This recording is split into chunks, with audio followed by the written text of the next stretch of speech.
Bismillahirrahmanirrahim. Assalamualaikum warahmatullahi wabarakatuh. Alhamdulillahi rabbil alamin, wassalatu wassalamu ala asyrafil anbiya'i wal mursalin, sayyidina wa maulana Muhammadin wa ala alihi wa ashabihi wa man tabi'ahu ila yaumiddin. Subhanaka la ilma lana illa ma 'allamtana innaka antal alimul hakim. Rabbi shrah li sadri wa yassir li amri wa hlul 'uqdatam min lisani yafqahu qawli. Bapak-bapak, ibu-ibu, hadirin hadirat yang dimuliakan Allah Subhanahu wa taala. Malam ini pertemuan kita yang kelima, hadis yang keempat. Nama sahabat yang meriwayatkannya Abdullah Ibnu Mas'ud radhiyallahu anhu. Kunyahnya Abu Abdurrahman. Dia orang yang bertuah beruntung. Mengapa? Karena termasuk dari sahabat Nabi yang duluan masuk Islam. As-sabiquna al-awwaluna minal muhajirin wal ansar. Orang-orang yang dulu masuk Islam dari kalangan muhajirin dan ansar, dia orang muhajirin. Walladzina taba'uhum bi ihsan. Orang-orang yang mengikuti mereka dengan berbuat baik, mereka itu titelnya radhiyallahu anhum wa radu an. Allah meridai mereka dan mereka pun ridha kepada Allah Subhanahu wa taala. Maka kita sebut nama lengkapnya Abu Abdurrahman Abdullah ibnu Mas'ud radhiyallahu anhu. Kalau disebut Abdullah ibnu Umar, Abdullah ibnu Abbas, Abdullah ibnu Zubair, Abdullah ibnu Amr ibnu Al-As. Pertemuan yang lalu 4 Abdullah sebaya, tapi ada yang tidak disebut dalam 4 Abdullah. Inilah dia yang malam ini, Abdullah ibnu Mas'ud radhiyallahu anhu. Beruntung Abdullah bin Mas'ud 2 kali pernah ikut hijrah. Pertama hijrah ke Habasyah, Ethiopia. Yang kedua hijrah ke kota Al-Madinah Al-Munawwarah. Kalau ada di antara kita berpikir, yalah dia bisa ikut hijrah karena dia bersama Nabi sallallahu alaihi wasallam, kita bagaimana? Jangan bersedih hati, karena kata Nabi kita pun bisa ikut hijrah. Al-ibadatu fil haraji ka hijratin ilayya. Orang yang tetap istiqamah beribadah pada saat banyak fitnah, pada saat banyak musibah, pada saat banyak cobaan, ka hijratin ilayya, maka dia sama seperti orang yang berhijrah bersama Nabi Muhammad sallallahu alaihi wasallam. Maka yang malam ini tetap istiqamah walaupun hujan lebat, mudah-mudahan sama macam hijrah bersama Nabi Muhammad SAW. Itu menghibur orang yang lama menunggu kena hujan. Nah, lalu kemudian apa kata dia? Haddatsana Rasulullah sallallahu alaihi wasallam. Rasul bercerita kepada kami. Haddatsana karena dia ramai. Kalau berdua saja haddatsani kepada aku. Tapi kebetulan waktu itu ramai sahabat, maka Abdullah bin Mas'ud mengatakan haddatsana. Dan dia termasuk orang beruntung karena pernah diminta Nabi membacakan Al-Quran. Iqra, baca. Kata Abdullah bin Mas'ud, aqra'u alaika wa alaika unzal. Bagaimana mungkin aku membacakan Quran kepada engkau ya Rasulullah, padahal Quran ini kan diturunkan pada engkau. Tak pede dia membacakan Quran di hadapan Nabi sallallahu alaihi wasallam. Tapi Nabi memerintahkan dia baca, Iqra. Lalu dia baca ayat Quran. Dia termasuk qari di antara para sahabat Nabi. Itulah dalil kita disuruh mendengarkan bacaan Quran. Ada qari kita, makhrijul hurufnya mantap, suaranya bagus. Ada pula tarannum bayati, saban, awan, sika, jahar, karas. Kita dengarkan suaranya, Masya Allah. Jin pun mendengarkan bacaan Quran Nabi. Annahu istama'a nafarun minal jin. Ada beberapa jin mendengarkan Nabi membaca Al-Quran. Apa kata jin itu? Inna sami'na Qur'anan ajaba. kami dengarkan bacaan Al-Quran yang dibaca Muhammad sallallahu alaihi wasallam, ajaba, menakjubkan. Maka Nabi memerintahkan Abdullah bin Mas'ud baca. Dia pun membaca Al-Quran sampai pada ayat fakaifa idza ji'na min kulli ummatin bisyahid wa ji'na bika ala haula'i syahida. Fa idza ainahu tadrifan, ku tengok air mata Nabi hampir meleleh. Lalu Nabi mengatakan hasbuka, cukup Abdullah bin Mas'ud, berhenti. Abdullah bin Mas'ud pun berhenti. Kenapa Nabi minta berhenti dia pada ayat itu? Fa kaifa idza ji'na min kulli ummatin bisyahidin, nanti pada hari akhirat kami panggil setiap umat dengan nabi-nabinya. Umat Nabi Nuh, umat Nabi Musa, umat Nabi Isa, umat Nabi Sulaiman, umat Nabi Ayub. Setiap umat dipanggil dengan nabi-nabinya. Wajibna bika ala haula'i syahida, sedangkan engkau ya Muhammad akan menjadi saksi terhadap nabi-nabi itu. Maka mendengar ayat itu meleleh air mata Nabi. Kata Nabi, cukuplah. Begitulah Nabi mendengarkan bacaan ayat Al-Quran yang dibaca oleh Abdullah ibn Mas'ud radhiyallahu anhu. Suatu ketika Abdullah bin Mas'ud memanjat pokok kayu. Yas'adu syajaratan, dia memanjat pokok kayu. Orang manjat pokok kayu tentu betisnya kelihatan. Kalau berjalan pakai jubah, betisnya tertutup. Waktu manjat pokok kayu, nampak betisnya. Tertawalah sahabat Nabi yang lain sambil berbisik menunjuk betis Abdullah bin Mas'ud yang kurus, karena dia orangnya kurus. Marah Nabi. Apa kata Nabi sallallahu alaihi wasallam? Kaki Abdullah bin Mas'ud yang kalian ketawakan itu athqalu fil mizan, lebih berat pada timbangan mizan hari kiamat daripada Jabal Uhud, kata Nabi. Nabi mau mengajarkan jangan kau lihat dari bentuknya, tapi kau lihatlah dari amalnya. Ini agak terbantu betis saya sedikit. Lebih berat dia daripada tapi yang bagusnya tentu orang yang berotot, tegap dan berjihad. Di bawah itu tidak berotot tapi berjihad. Yang paling parah sudahlah kurus tak pula berjihad. Nauzubillah. Nah, lalu kemudian mundur ke belakang, bagaimana dia masuk Islam? Ceritanya penuh dengan hikmah. Suatu ketika Nabi lewatlah di tempat peternakan onta. Lalu Nabi minta tradisi orang Arab. Orang Arab itu walaupun jahiliyah tapi dia sakak dermawan, maka boleh minta susu onta. Itu sudah aturan tak tertulis. Sepelit-pelitnya orang Arab Badui boleh minta susu onta. Lalu kemudian Nabi minta kepada anak penjaga ini. Itulah dia Abdullah bin Mas'ud. Ya ghulam, hei anak, minta saya susu onta ini. Kata dia, tak ada susu onta. Tapi kemudian kalau mau inilah. Lalu Nabi membaca doa. Lalu kemudian setelah dibaca Nabi, maka tiba-tiba mukjizat, ada air susu onta itu. Dan menengok itu langsung dia pun bersyahadat masuk Islam. Maka dia menengok langsung nurun nubuwah, cahaya pada wajah Nabi Muhammad sallallahu alaihi wasallam, dan dia menengok pula memandang mukjizat Nabi sallallahu alaihi wasallam, dan dia minta doakan. Maka Nabi mendoakan dia, famasaha ra'si, Nabi mengusap kepalaku, kata Abdullah bin Mas'ud. Disapu Nabi kepalanya. Inilah kita dianjurkan mengusap kepala anak-anak, karena Abdullah bin Mas'ud disapu Nabi kepalanya, diusap Nabi, bentuk kasih sayang Nabi kepada Abdullah ibn Mas'ud. Beliau meninggal pada tahun 32 Hijrah. Umurnya waktu meninggal 60 tahun. Bisa kita agak-agak. Setelah hijrah umurnya 32, sebelum hijrah umurnya 28. 28 tambah 32 genaplah 30 tahun. 60 tahun umur Abdullah ibnu Mas'ud radhiyallahu an meninggal dunia. Sahabat Nabi yang dimuliakan Allah. Malam ini hadis yang dia riwayatkan kita kaji. Wa huwa shadiqul masduq. Kata dia Nabi Muhammad itu haddatsana Rasulullah sallallahu alaihi wasallam.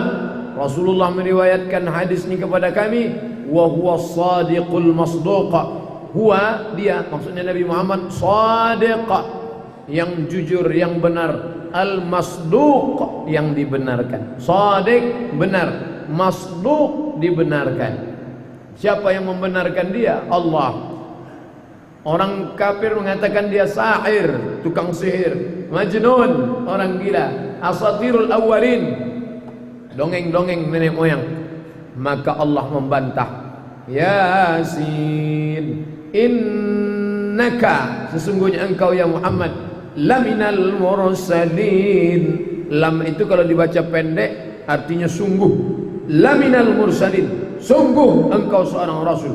Tapi kalau dibaca panjang, la minal mursalin, kau bukan rasul.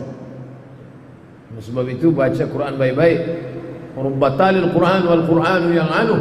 Berapa banyak orang baca Quran dilaknat oleh Quran karena tak betul intonasi panjang pendek, idgham gunnah bila gunnah qalqalah. Ini mesti baca. Alhamdulillah Pak Ustaz, saya tak pernah salah. Kenapa? Memang tak pernah baca Quran. Nah, apa kata Nabi sallallahu alaihi wasallam? Inna ahadakum yujma'u khalquhu fi batni ummihi 40 yawman. Kamu diciptakan dalam perut ibumu selama 40 yawman, 40 hari. 40 hari dalam bentuk air. Maaf, sperma. Thumma yakunu 'alaqatan mithla dhalik. Kemudian berubah menjadi 'alaqah. Alaq menempel, menggantung. Darah menempel di dinding rahim macam pacat, macam lintah. Kurus, kecil, disedotnya, gemuk, membesar 40 hari. Thumma yakunu mudghatan mithla dhalik. Kemudian berubah menjadi mudghah, sesuap, segumpal, sekepal. 40 hari. 40 hari dalam bentuk air, 40 hari dalam bentuk darah, 40 hari dalam bentuk segumpal daging. Thumma yursalul malaku, kemudian dikirimlah malaikat. Apa makna hadis ini? 14 abad yang lalu hadis Nabi sudah bercerita tentang proses penciptaan manusia. Sedangkan medis modern baru abad 18, 19, 20, 21 mereka tahu proses penciptaan manusia. Dari nutfah merubah menjadi alaqah, merubah menjadi mudghah, merubah menjadi azam. Fakasawna al-'idhama lahma. Nutfah sperma, alaqah darah, mudghah daging, izam tulang. Fakasawna al-'idhama lahma. Lalu tulang itu kami balut dengan daging. Thumma ansha'nahu khalqan akhar. Kemudian kami bentuk tubuh yang sempurna. Fatabarakallahu ahsanul khaliqin. Maha suci Allah, sebaik-baik pencipta. Kebetulan saya di panel dengan dokter SPOG, spesialis kandungan. Jamaah kita, sahabat kita, dokter yang di Simpang 3, Dokter Alfian. Beliau bagian medisnya, saya bagian ayat sama hadisnya di TVRI Riau Kepri. Entah kemana video itu, entah hilang. Ustaz nanti cerita ayat sama hadis. Yalah, Dr. Alfian bercerita tentang masalah proses penciptaan manusia dalam rahim, dalam perut, proses bla bla bla. Saya memang tak cerita itu, karena kalau saya cerita itu lebih hebat pula saya daripada dokter itu. Karena kata pepatah Arab, man takallama fi ghairi fannihi ata bil ajaib. Siapa yang bicara bukan pada bidangnya, cakapnya pasti ajaib-ajaib. Cobalah Ustaz suruh cerita tentang proses kehamilan, sampai dokter yang asli pun heran, siapa sebetulnya yang dokter ini? Oleh sebab itu Ustaz jangan cerita masalah itu. Ustaz cerita masalah ayat sama hadisnya. Sampailah kesimpulan Dr. Alfian, katanya pernah berjumpa sama dokter Amerika, spesialis kandungan. Lalu beliau ceritakan dalam kitab suci kami, dalam kitab suci Al-Quran kami, proses manusia dari nutfah sperma berubah menjadi alaqah darah, berubah menjadi mudghah daging, berubah menjadi tulang, berubah menjadi tulang dibalut daging, kemudian menjadi manusia yang sempurna. What is your opinion about this? Apa pendapat anda tentang masalah ini? Kata si dokter Amerika itu, Tahun berapa Nabi kalian itu? 15 abad yang lalu. Mungkin dia sudah punya teleskop. Orang barat ini kan tak percaya malaikat. Kalau kita mudah saja. Dari mana Nabi Muhammad bisa tahu itu padahal dia tak pernah terdaftar di fakultas kedokteran? Wa ma yantiqu 'anil hawa. Dia tidak mengikuti hawa nafsunya. Dia bicara itu bukan ikut hawa nafsu. In huwa illa wahyun yuha. Surat An-Najm. Melainkan wahyu dari Allah Subhanahu wa taala. Siapa yang mengajarkannya? 'Allamahu syadidul quwa. Yang mengajarkan dia yang memiliki kekuatan, Jibril alaihissalam. Ini mukjizat ilmiah. Maka anak bapak ibu yang kuliah di fakultas kedokteran, yang sekarang di SMA jurusan IPA, silakan dia belajar medis. Jangan dibelah dua. Kalau belajar hadis dapat pahala, belajar tafsir dapat pahala, belajar fikih dapat pahala, belajar kedokteran tak dapat pahala. Ini sekuler, liberal. Silakan dia jadi ahli medis, silakan dia pakar hukum, silakan dia pakar bangunan insinyur, silakan dia pakar fapertapet fakultas pertanian dan peternakan, silakan dia menggeluti bidang sains teknologi. Tapi Al-Quran ada kepalanya, ada hadis, maka dia akan menjadi ustadz di bidangnya masing-masing. Multi talenta. Inilah cita-cita para pendahulu kita. Di antaranya Profesor Dr. Ismail Raji Al-Faruqi, orang Palestina, cerdas, dosen di Temple University, Connecticut, Amerika. Akhirnya menurut agen Mossad, ini orang berbahaya, habisi, meninggal dunia, dibunuh oleh orang Yahudi. Berdebat dia dengan perempuan Yahudi, kalah perempuan Yahudi itu, masuk Islam, nikah sama dia. Lalu kemudian otaknya cemerlang. Menurut dia Islam ini akan bangkit kalau dikawinkan antara sains dengan Islam, antara medis dengan Islam. Sekarang ada orang pakar Islam tapi tak paham medis. Ada orang hebat medis tapi tak ngerti Islam, makanya Islam tak bangkit. Ini kalau digabungkan antara dua ini, kekuatan luar biasa. Maka dia pun menawarkan, bagaimana ini kalau ditawarkan di negeri terbesar muslim di dunia, Republik Indonesia. Kita buat Universitas Islam Internasional yang menggabungkan antara medis dengan Islam, hukum dengan Islam, sains dengan Islam. Maka dia pun mendapatkan jawaban yang luar biasa. Ini dapat mengganggu stabilitas keamanan nasional. Akhirnya gagallah Universitas Internasional itu didirikan di Indonesia. Tawaran itu diambil oleh Anwar Ibrahim yang waktu itu ketua ABIM Angkatan Belia Islam Malaysia. Langsunglah didirikan Universitas Internasional Al-Ayu, International Islamic University di Gombak. Dan salah satu alumninya adalah Ustadz kita Dr. Mustafa Umar, alumni dari IIU, International Islamic University. Syarat mau masuk ke sana mesti TOEFL skornya 550, Test of English Foreign Language. Kalau cuman ladies and gentlemen tak usah lah. Ladies and gentlemen, kalau kulis tempel semen. Bahasa Inggris jalan, bahasa Arab jalan. Makanya Ustaz Mustafa itu luar biasa. Bahasa Inggris mantap, bahasa ucu jangan tanya lagi. Summa yursalul malaku. Kemudian setelah itu dikirimlah malaikat. 40 hari dalam bentuk sperma, 40 hari dalam bentuk darah, 40 hari dalam bentuk daging, 120 hari. Summa yursalul malaku. Dikirimlah malaikat. Apa pelajaran dari sini? Setiap saya baca potong kita ambil pelajaran. Maknanya malaikat Adan tak punya nama. Mikail, Israfil, Israel, Jibril, Munkar, Nakir, Malik, Ridwan, Kiraman, Katibin, Hafazah. Itu yang diajarkan di sekolah. Bukan guru-guru kita itu salah, tidak. Itu sampel contoh. Tapi ada malaikat-malaikat yang tak punya nama. Mana dia? Inna lillahi malaikatan. Allah punya malaikat yatufuna 'alal ard, berkeliling di atas muka bumi mencari majlis-majlis zikir. Tak ada namanya. Ketika dia tengok ada majelis ilmu, majelis zikir, duduk dia bersama kita.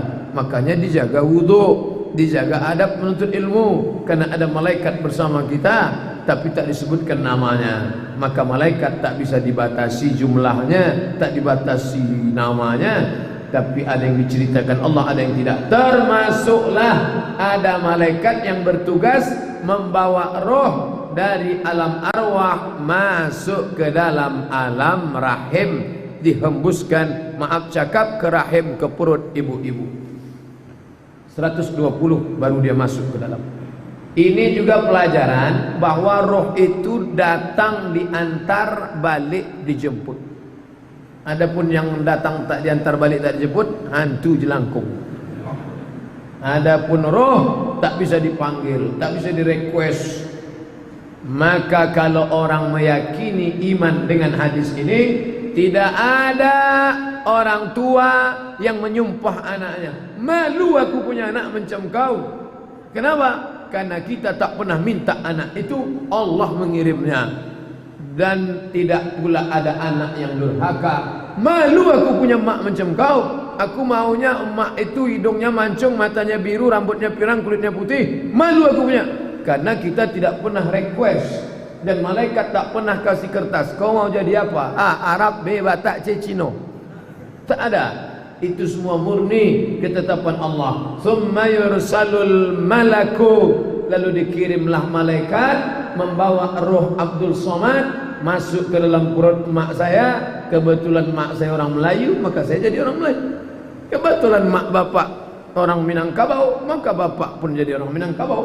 Kebetulan mak ibu orang Mandailing Natal, maka ibu pun jadi orang Mandailing. Kebetulan maknya orang Banjar, maka dia pun jadi orang Banjar. Maka tak boleh kita ejek orang karena sukunya.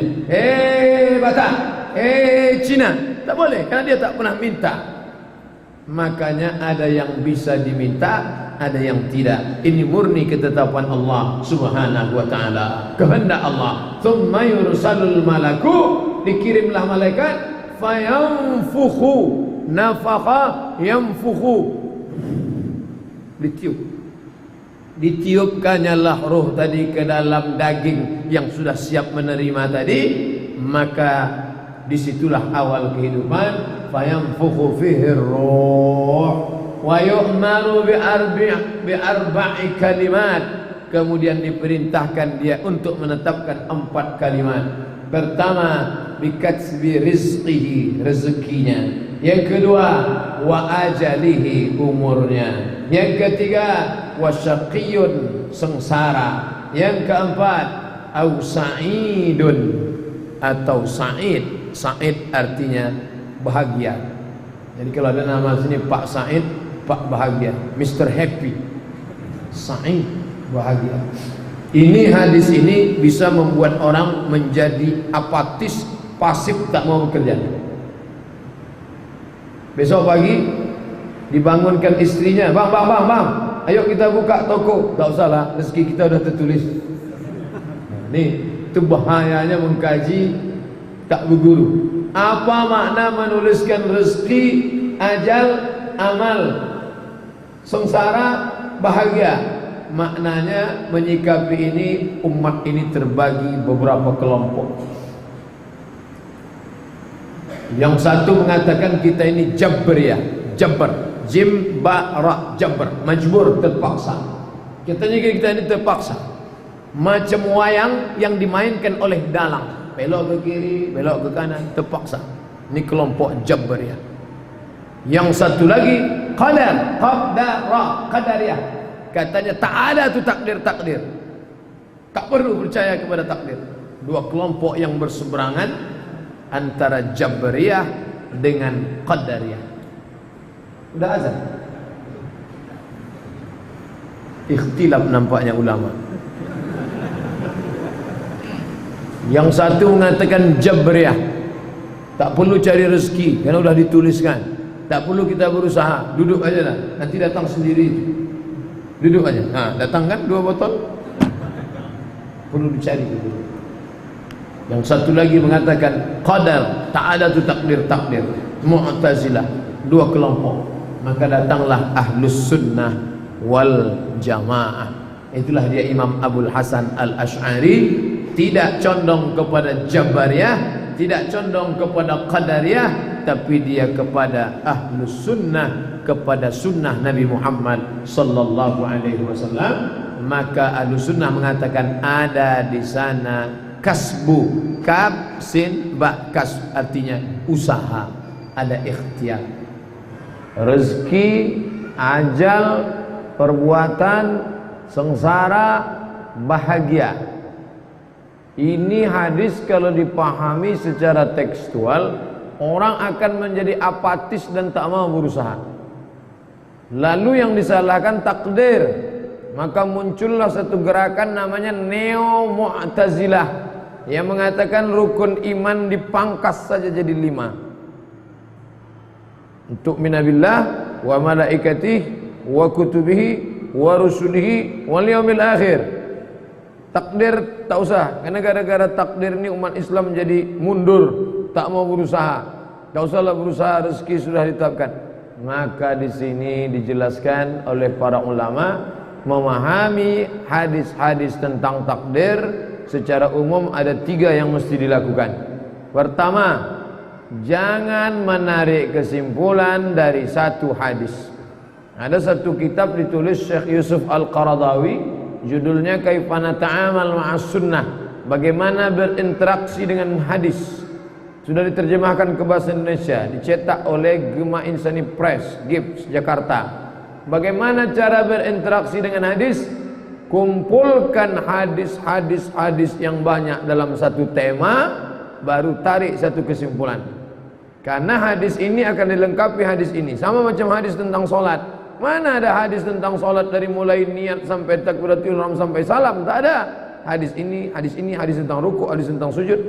Begitu hadis tentang Isra Mi'raj. Tak ada hadis tentang satu Mi'raj, satu hadis saja. Tak ada. Begitu juga dengan takdir ini, kumpulkan banyak hadis, lalu namanya maudhu'i, tematik. Ditarik satu kesimpulan dari satu hadis, dhalla wa adalla, sesat dan menyesatkan. 2. Ada kalimat-kalimat dalam bahasa Arab yang tidak bisa dipahami secara teks. Kalau dipahami secara teks, gagal kita paham, gagal paham, salah. Contoh, in tuqridallaha qardan hasana, kalau kau beri pinjaman kepada Allah, kalau kau beri pinjaman kepada Allah, Allah Maha Kaya, Allah tak perlu pinjaman. Apa makna kau beri pinjaman kepada Allah? Kau beri pinjaman kepada agama Allah dan orang-orang yang menegakkan agama Allah, maka Allah akan berikan balasan berlipat ganda. Ayat lain, in tansurullah, kalau kau tolong Allah. Ini tidak bisa dipahami secara teks. Kau tolong Allah, Allah mana perlu pertolongan kita? Wa huwal ghaniyul hamid, dia Maha Kaya lagi Maha terpuji. Apa makna kau tolong Allah? Kau tolong agama Allah, kau tolong orang-orang yang menegakkan agama Allah. Maka perlu namanya takwil. Makanya Imam Ibnu Abbas, sahabat Nabi, didoakan Nabi, Allahumma faqihhu fid din, dalamkan agamanya, wa 'allimhu ta'wil, ajarkan dia takwil. Karena banyak ayat dan hadis dipahami bukan secara teks, tapi takwil dari teks itu. Yang ketiga, pahami ayat dan hadis tentang takdir menurut pemahaman salafus saleh. Siapa itu salaf? 3 abad pertama. Khairul qurun qarni, sebaik-baik abad-abadku, zaman Nabi SAW. Tsummal ladzina yalunahum, sahabat sesudah itu, zaman para sahabat. Tsummal ladzina yalunahum, sahabat tabi'in, tabi'in. 3 abad pertama salaf, ikuti pemahaman takdir menurut pemahaman salaf, bagaimana Nabi, sahabat, tabi'in, tabi'in memahami ayat-ayat dan hadis-hadis takdir. Kalau tidak, maka kita akan terikut-ikut dengan kelompok ahlul bid'ah. Siapa dia? Itu 2 yang saya sebutkan tadi. Jabariyah yang mengatakan kita terpaksa dengan takdir, Qadariyah yang mengatakan campakkan saja takdir ini. Kedua-dua kelompok ini ahlul bid'ah. Jabariyah ahlul bid'ah, Qadariyah ahlul bid'ah. Ahlus sunnah wal jamaah, Imam Abul Hasan Al-Asy'ari menyusun tauhid ini untuk membantah Jabariyah dan membantah Qadariyah. Maka datanglah dia Imam Abul Hasan Al-Asy'ari abad ketiga, abad keempat, merumuskan, diambil dari Quran dan Sunnah. Maka ada al-kasbu, usaha tentang rezeki. Beriman bahwa rezeki saya sudah dituliskan malaikat, maka akan membangkitkan semangat untuk mencari rezeki. Tidak menjadi orang yang berputus asa karena menganggap rezeki kita sudah diambil orang lain. Kalaulah rezeki musang diambil harimau, maka sudah lama musang itu punah dari atas muka bumi ini. Makanya apa kata orang Melayu? Rezeki musang takkan dimakan harimau, karena sudah ada rezekinya masing-masing. Ungkapan itu bisa jadi membangkitkan semangat, tapi juga bisa jadi membuat orang menjadi malas bekerja. Rezeki musang takkan lari ke mulut harimau, semua sudah ada rezekinya masing-masing. Itu kalimat memberikan multi interpretasi. Bagi orang yang bersemangat bekerja, terus semangat. Kenapa? Takkan habis rezeki itu dimakan harimau, masih ada sisa-sisa untuk musang. Tapi bagi orang yang apatis, udahlah kita duduk aja, biarpun nanti habis dimakan harimau, rezeki musang datang juga ke kita.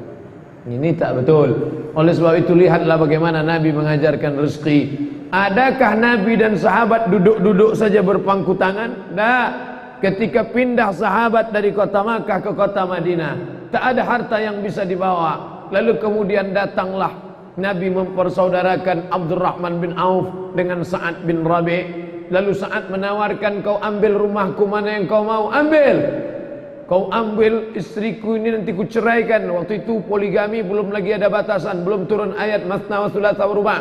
Istrinya sampai ada 10, 20. Mana yang kau mau ku ceraikan, ambil. Tapi apa yang dilakukan Abdurrahman bin Auf waktu itu?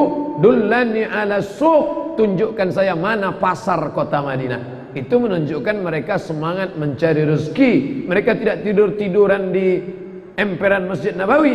Mereka tidak tidur ketika diajak untuk mencari rezeki. Udahlah, rezeki sudah tertulis. Nah, tak begitu.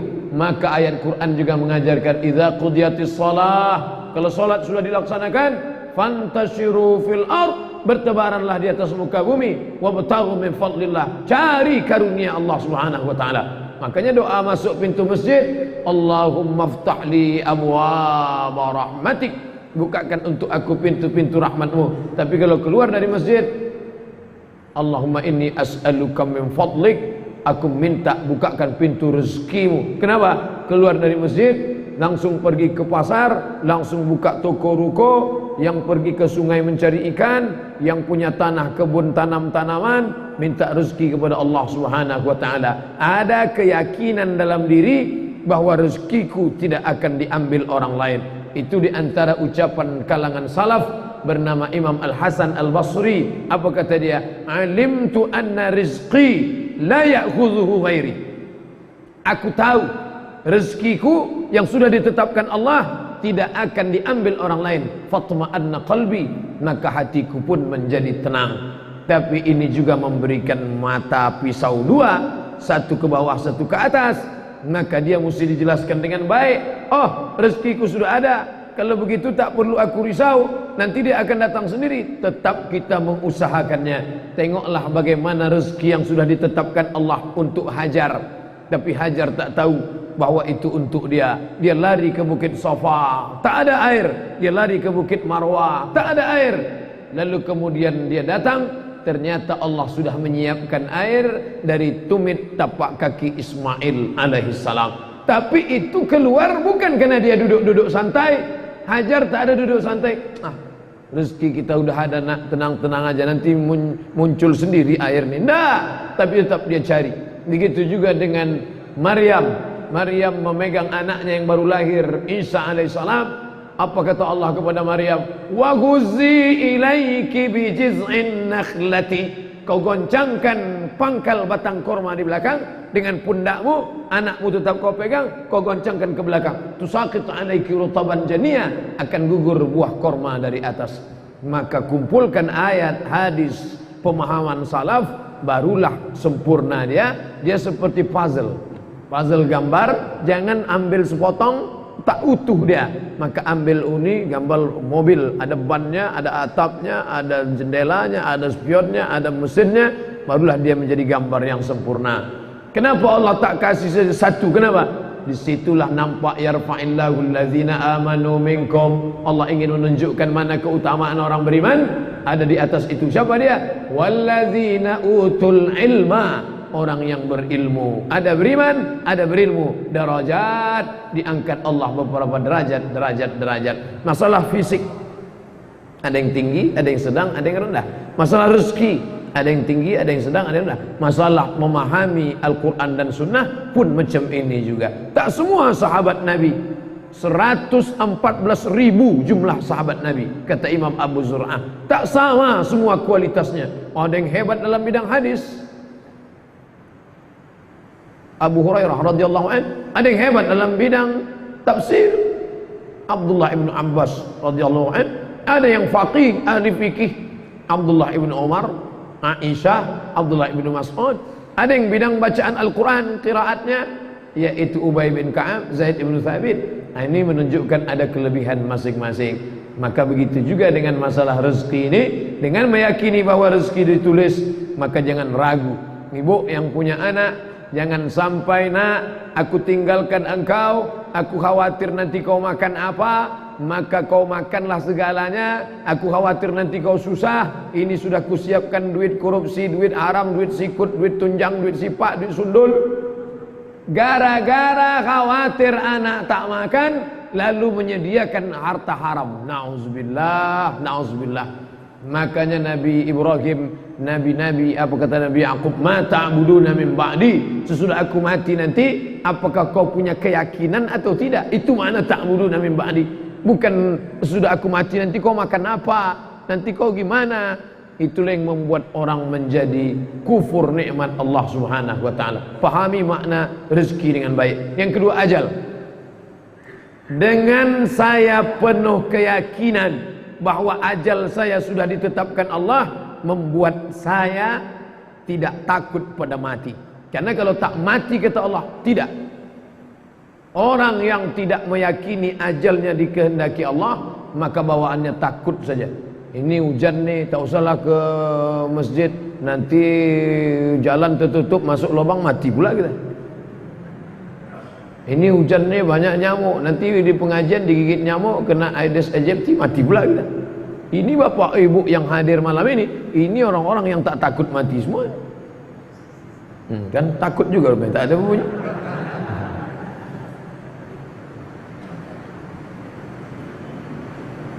Keberanian tak membuat orang cepat mati, ketakutan tak membuat orang lama mati. Memangnya kalau kita terlampau berani, cepat kita mati? Tidak juga. Memangnya kalau kita takut berkurung aja dalam kamar, bisa tak mati-mati? Di kamar mandi pun orang bisa mati. Berapa kali orang mati? Sedangkan sahabat Nabi yang agung dan mulia, setiap jengkal badannya, kalau tidak bekas tombak, bekas anak panah, bekas tebasan pedang. 3. Tombak, anak panah, tebasan pedang. Khalid ibn Walid sampai meleleh air mata, dia menangis. Kenapa aku mati di atas tempat tidur? Kenapa tidak mati di medan peperangan? Jadi keberanian tak membuat orang cepat mati, ketakutan tak membuat orang memperlambat mati.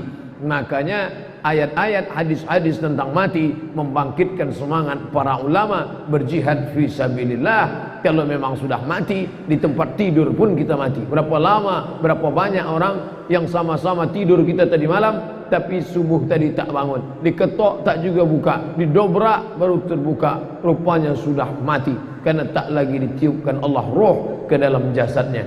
Maka meyakini bahwa umur sudah ditetapkan membuat kita menjadi optimis menghadapi hidup. Ibu punya anak mau dikirim ke Jawa sekolah, ke pondok tahfiz Quran, kalau bawaannya takut nanti kau pergi ke sana takut mati, akhirnya anak diletakkan di celah ketiak, tak pernah pergi kemana-mana, akhirnya mati juga. Mati. Pergilah nak, kemana kau pergi? Kau mau pergi ke Afrika Utara, kau mau pergi ke, silakan. Andai kau mati, kau akan mati syahid. Andai kau balik, kau sudah menuntut ilmu agama. kau pun akan perjuangkan. Begitu mentalnya. Ini enggak, anaknya mau izin, ma aku pergi, tahu salah kau pergi, nanti kau mati. Wa amalihi amal, dengan diketahuinya bahwa kita sudah ditetapkan beramal, maka kita memiliki keyakinan yang kuat, aku mesti beramal. Itulah yang dipahami oleh salaf, di antaranya Imam Al-Hasan Al-Basri. Apa kata dia? Alimtu, aku tahu, annal amali, bahwa amalku la ya'malu bihi ghairi, tak mungkin diamalkan orang lain. Amalku, solatku, puasa sunatku, zikirku, tahajudku, tak mungkin diamalkan orang lain. Maka aku mesti menjemputnya dengan amalku. Terserah mau pakai kalimat apa. Sekarang orang dengan kalimat berbunga-bunga macam-macam. Ada yang dia buat menjemput takdir, ada kata dia merubah takdir, macam-macam. Yang penting pahami dengan baik bahwa kita mesti beramal. Wasyaqiyun aw sa'id, kita tak tahu apakah kita ini bahagia atau sengsara. Lalu apa makna kalimat ini? Menurut para ulama, saya membaca syarah ini, baca syarah ini, baca syarah ini, lalu kalau saya tarik kesimpulan bahwa kita jangan terlalu pede dengan amal kita. Yang sudah ngaji, yang sudah hijrah, yang sudah tobat, lalu melihat orang yang baru ngaji, ente kan baru 2 tatap muka. Jangan, boleh jadi dia jauh lebih bahagia daripada kita. Ketika saya sedang duduk di Az-Zikra, duduk di samping para ustadz, ada di sana imam dari Amerika, Ustadz Syamsi Ali, ada Ustadz Arifin Ilham, ada ustadz yang lain. Apa kata beliau berbisik? Beberapa orang bersalaman, cium tangan, bolak-balik. Jangan sampai terlintas di hati kita, kita jauh lebih mulia daripada anak-anak muda yang mencium ini. Itu pesan saya ingat. Jangan sampai terlintas di hati kita, kita jauh lebih mulia daripada anak-anak muda yang mencium tangan ini. Kenapa? Karena jelas-jelas mereka jauh lebih mulia saat itu daripada kita, karena mereka sudah mengamalkan perintah Allah, memuliakan orang tua, memuliakan ulama. Dia sudah beramal dan kita belum beramal apa-apa. Oleh sebab itu maka tak pernah merasa bahwa kita dalam posisi aman. Aku kan sudah sholat, aku kan sudah puasa, aku kan sudah. Jangan. Kenapa? Karena boleh jadi syaqi, kesengsaraan selalu mengintai kita. Ketika kita merasa sudah berada dalam posisi aman, sesungguhnya kita tidak dalam keadaan aman. Maka senantiasa resah, gelisah. Gelisahnya bukan karena takut tak makan, gelisahnya bukan karena takut tak punya jabatan, tapi gelisah takut tak selamat di hadapan Allah Subhanahu wa ta'ala. Fawallazi la ilaha ghairuh, demi Allah yang tidak ada Rabb, tak ada ilah kecuali Dia. Bersumpah Nabi SAW, demi Allah yang tidak ada Rabb, tak ada ilah, tak ada Tuhan kecuali Dia. Apa dia? Inna ahadakum, ada di antara kamu, la ya'malu bi'amali ahlil jannah, dia sudah beramal dengan amal-amal penghuni surga. Dia solat, dia puasa, dia haji, dia umrah, dia zikir, dia ngaji. Hatta ma yakunu bainahu wa bainaha illa zira', sampai-sampai antara dia dengan surga tinggal zira', sehasta. Ini dia, ini surga, tinggal sehasta lagi dia masuk surga. Fayasbiqu alaihil kitab, tapi ternyata sudah didahului oleh kitab. Fayamal bi'amali ahlin nar, maka dia beramal dengan perbuatan penghuni neraka, lalu dia pun masuk neraka. Ini hadis membuat orang menjadi apatis kalau dipahaminya tekstual ini.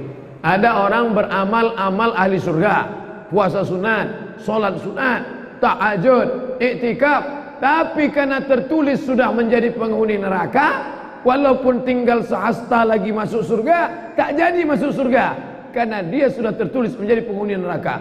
Na'udzubillah. Apa gunanya kita selama ini solat, puasa, zakat, haji?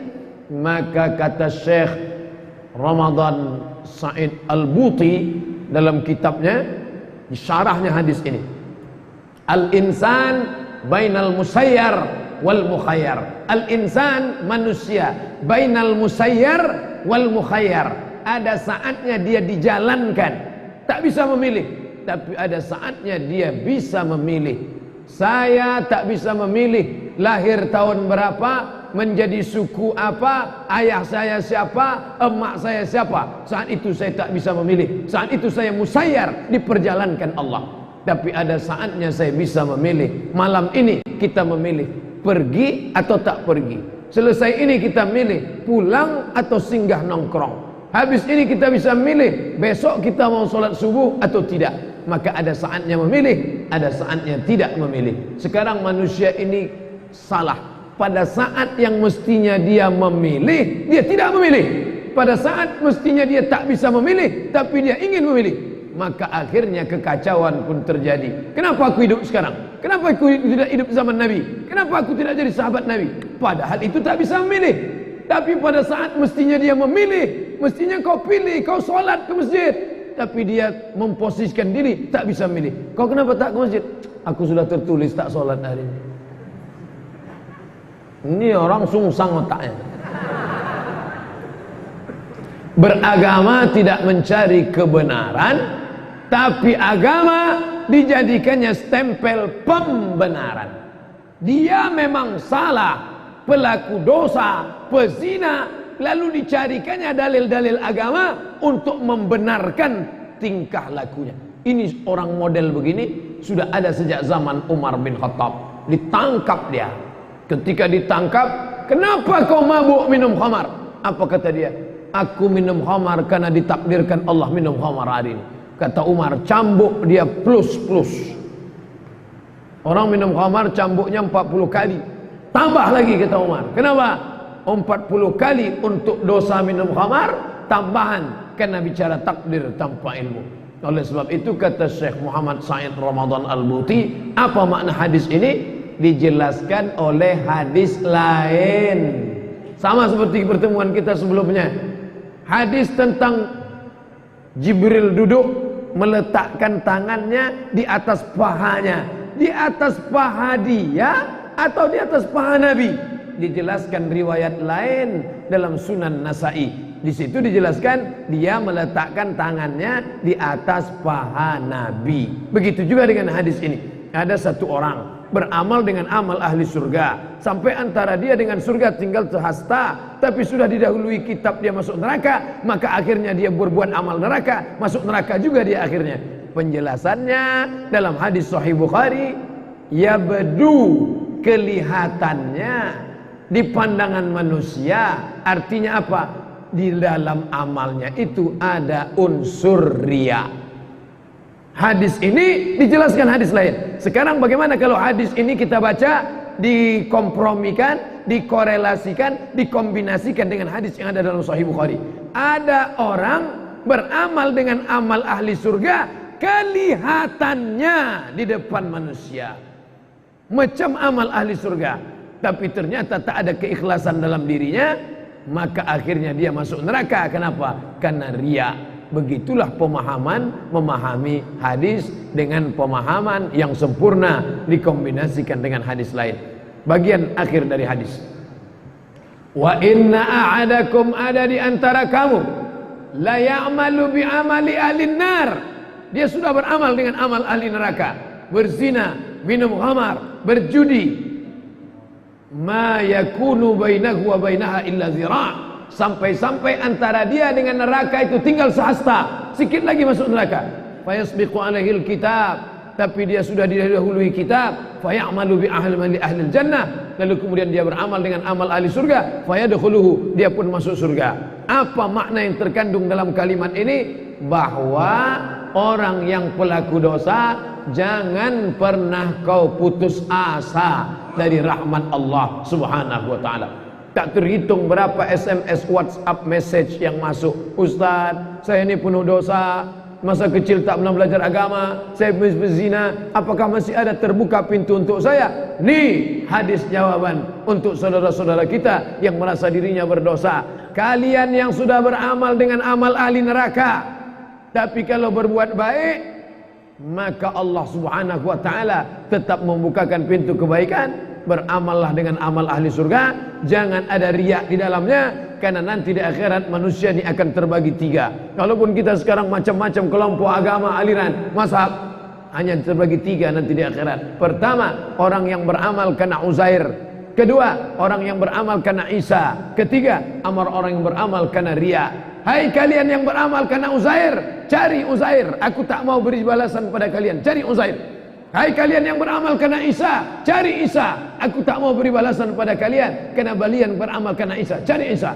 Yang ketiga, kalian yang dulu beramal karena ria, karena manusia, karena atasan, karena mertua, karena murid, karena jamaah, cari mereka. Aku tak mau diduakan, aku tak mau disandingkan, aku tak mau dibuat ada tandingan-tandingan. La syarikalah, tidak ada sekutu, tak ada yang setara bagi dia.